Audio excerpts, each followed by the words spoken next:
Faut-il commencer une formation de pilote de ligne cette année, vu les circonstances?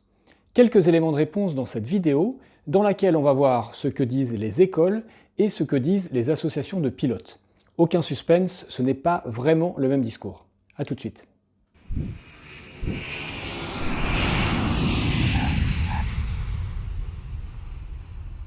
Bonjour, si vous découvrez ma chaîne, bienvenue, je m'appelle Olivier, je suis pilote de ligne et instructeur en aéroclub.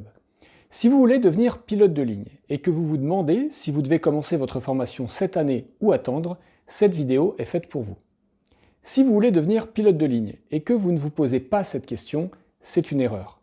Quelle que soit la réponse que vous y apporterez, il faut absolument se poser la question. Cette vidéo est un petit peu longue, mais je vous conseille de la regarder jusqu'au bout parce que je relais des mises en garde vraiment importantes. Elle est mise en ligne le 29 janvier. Il y a un an exactement, je participais, comme tous les ans, au Salon des formations aéronautiques au Bourget. À cette époque, le marché de l'emploi pilote était porteur et il était en général plutôt conseillé de se lancer dans la formation pour espérer la finir avant que la vague de l'emploi ne redescende. Évidemment, personne à ce moment-là n'imaginait que le nouveau virus, qui venait tout juste d'être identifié en Chine, se propagerait dans le monde entier à une telle vitesse et avec de telles conséquences sanitaires et économiques. Les compagnies aériennes ont subi un choc d'une ampleur jamais vue dans l'histoire de l'aviation commerciale, avec une chute vertigineuse du nombre de passagers transportés et des milliers de pilotes licenciés dans le monde. Alors, faut-il se lancer dans une formation de pilote de ligne cette année ou faut-il attendre? Oui, il faut se lancer si l'on en croit certaines écoles de pilotage. Voici quelques-uns des messages qu'elles font passer sur les réseaux sociaux. Commencez votre formation et soyez prêts pour la reprise des recrutements. Les experts prévoient que l'industrie du transport aérien aura récupéré d'ici 2023. Les compagnies aériennes reprennent leur recrutement. L'aviation aura besoin de 27 000 nouveaux pilotes en 2021, malgré le ralentissement de l'activité suite à la pandémie. Si l'on analyse le transport aérien mondial depuis les années 70, les crises n'ont eu que peu d'impact. Peu d'impact, je pense que ça ferait bien rigoler tous les commandants de bord qui m'ont parlé de leur galère de boulot après les différentes crises, les crises pétrolières des années 70, la guerre du Golfe, et moi-même j'ai constaté lors de mon arrivée dans le métier les conséquences de la crise financière de 2008. Ces crises ont clairement eu un impact sur le marché de l'emploi des pilotes. Et en plus, la crise du Covid est bien plus forte que les crises précédentes. Une autre école continue aussi à multiplier les webcasts sur le thème « Devenir pilote de ligne », et en même temps, elle fait à peu près toutes les semaines sur sa page Facebook de la publicité pour des séances de simulateurs destinées aux pilotes au chômage qui ont besoin de proroger leur qualification. Évidemment, il faut prendre avec beaucoup de prudence ces messages publicitaires. Les écoles ne sont pas des acteurs objectifs, ce sont des entreprises qui ont un service à vendre et qui ont besoin de clients pour l'acheter. Une école a fait passer un message complètement différent. Le 29 septembre 2020, au cours d'une conférence vidéo, Lufthansa Aviation Training a estimé que les compagnies aériennes n'auraient pas besoin de nouveaux pilotes, que ce soit avec ou sans expérience, pendant un long moment. L'organisme de formation a même conseillé à ses étudiants qui suivent une formation MPL, Multi-Pilot License, je vous renvoie vers ma vidéo sur les licences, de se réorienter professionnellement. Alors certes, cet organisme a un intérêt financier à dissuader les élèves de poursuivre leur formation, puisque c'est un programme cadet, et d'ailleurs une centaine d'élèves a porté plainte contre l'école. Mais que Lufthansa estime qu'elle n'aura pas besoin d'eux est quand même un signe.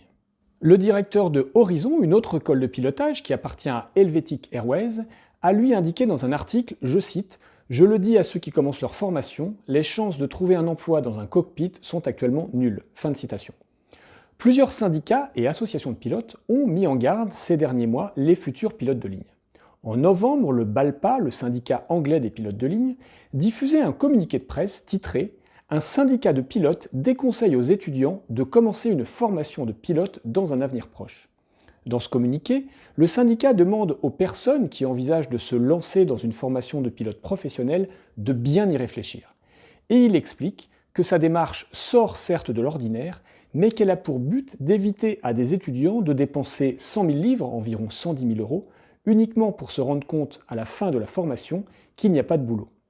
Une responsable du syndicat explique, je cite, « Il y a actuellement 10 000 pilotes de ligne au chômage en Europe.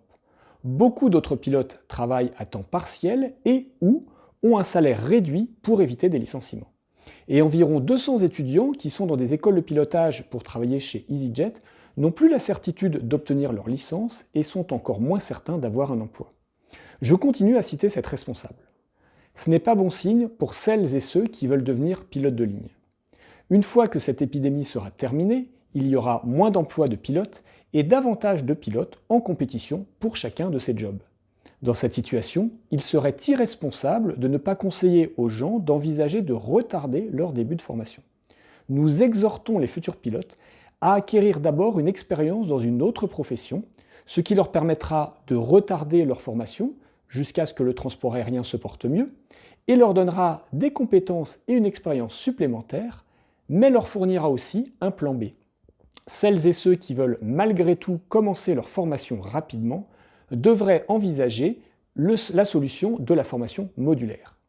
Le chiffre de 10 000 pilotes au chômage en Europe, qui est donné dans ce communiqué du mois de novembre, n'est sans doute déjà plus bon. Un autre chiffre, plus récent, a été communiqué par la European Cockpit Association, qui regroupe 40 000 pilotes dans 33 pays européens et dont sont membres les principaux syndicats de pilotes en Europe, dont le BALPA et le SNPL. Le 21 janvier, elle évoquait 18 000 pilotes européens qui avaient soit perdu leur boulot ou dont le poste était menacé.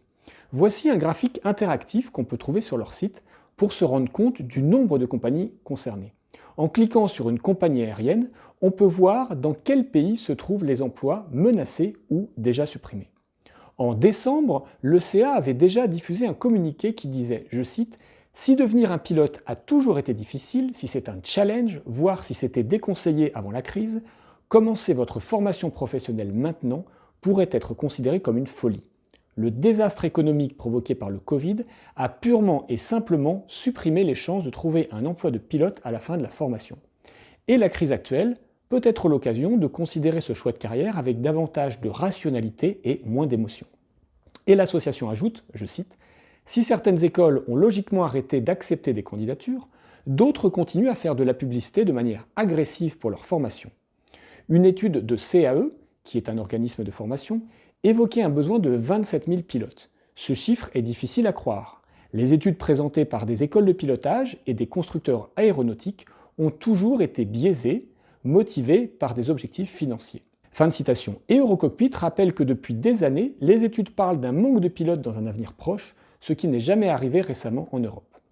En janvier, c'est le SNPL, le syndicat national des pilotes de ligne, le syndicat majoritaire chez les pilotes français, qui a lui aussi mis en garde dans un communiqué intitulé « Living the Dream, recommandation du SNPL aux aspirants pilotes ». Le syndicat rappelle la situation.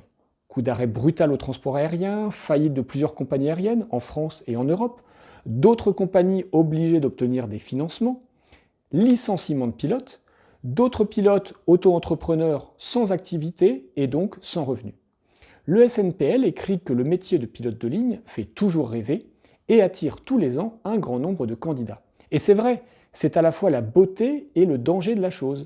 La passion et le désir de vivre de cette passion poussent parfois à prendre des décisions qui ne sont pas raisonnables ou qui ne sont pas dans le bon timing. Le SNPL rappelle aussi que beaucoup d'aspirants pilotes s'endettent pour se former malgré des perspectives très incertaines et que certains ne trouvent pas de travail en compagnie et luttent pour rembourser leur crédit. Et il met le doigt sur une réalité.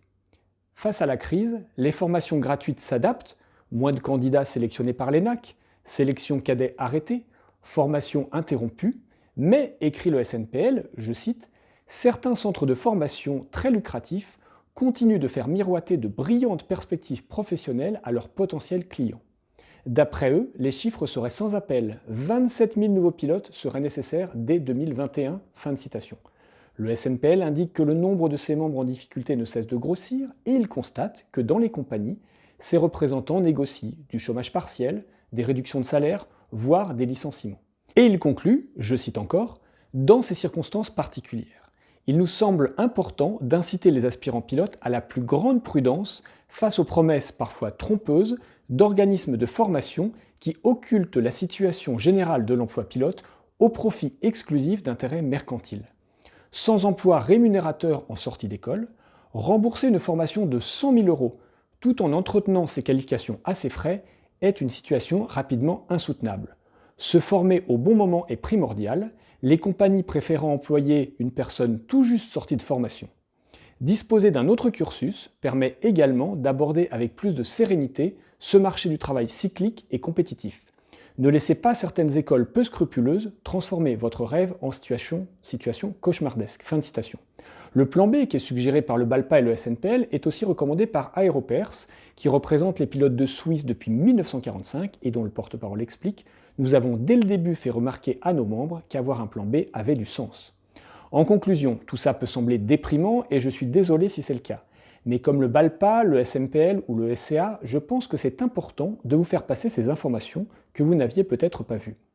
Et c'est essentiel de ne pas faire l'autruche, de prendre conscience de la situation, de ne pas se laisser aveugler par la passion et de prendre la décision la plus raisonnable possible.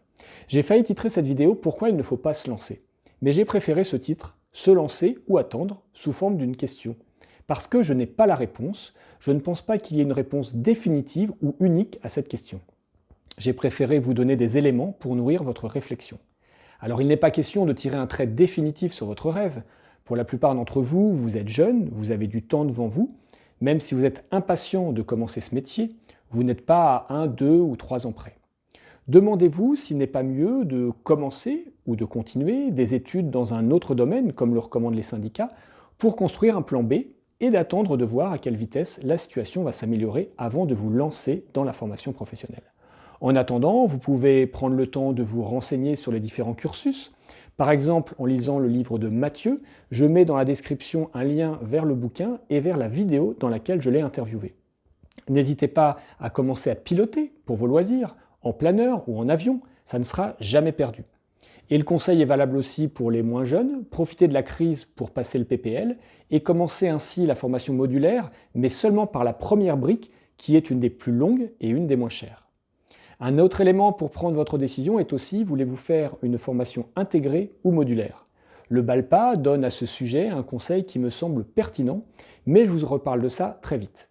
Et la semaine prochaine, je vous parlerai des perspectives de reprise. N'oubliez pas de liker, de vous abonner à la chaîne et de cliquer sur la cloche en dessous pour recevoir les notifications. Vous êtes nombreux à être abonnés, mais à ne pas recevoir les notifs quand une nouvelle vidéo est publiée, à commenter et à partager largement cette vidéo pour la faire connaître et pour faire connaître la chaîne Histoire d'Aviation. Et je vous dis à lundi 7 h pour le récap de l'actu.